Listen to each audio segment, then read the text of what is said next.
ayan na siya. Symbol ko ngayon. Ngayon may problema to. Kita mo yan. Diba dikit? Malaki dito. Kaya yung dito mo kasi makukuha kasi yung yung alignment ng finger at saka ng chassis.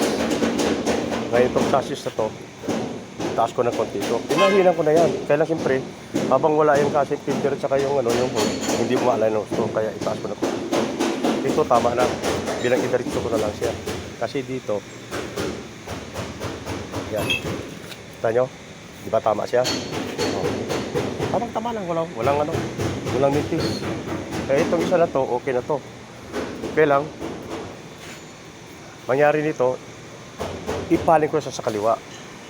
Kasi, ito, yung sa loob, yan, hindi magkatugma dito. Yan. Konting-konti lang, mga 2 mm lang. 2 mm lang papuntang kaliwa. Solve na siya. Yan. Ayun ka. Tapos yung sa loob na yan, yung hihinang ko yun, ng dalawa na yun, yung kabila, yung hihinang ko na yan. Nakatornilyo na yan. Paling ko lang ng konti kasi tingnan mo parang siya. Paling ko lang. Ayun siya.